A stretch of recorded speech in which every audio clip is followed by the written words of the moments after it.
Delete Google Play Store purchase history without deleting the account.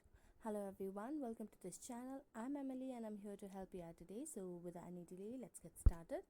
Now first of all, what you need to do is go to the Google Play Store application on your device and then tap on your account. So make sure that you're logged into your account.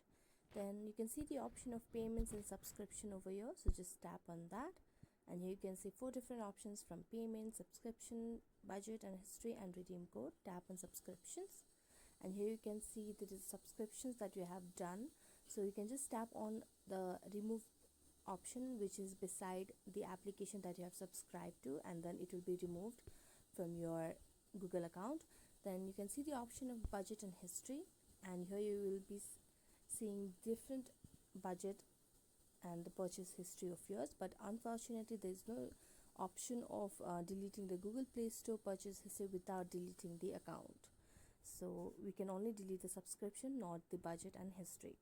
So thank you so much for watching this video. If you enjoyed it, don't forget to like, subscribe and hit the bell notification for more updates. That's it for today and see you next time.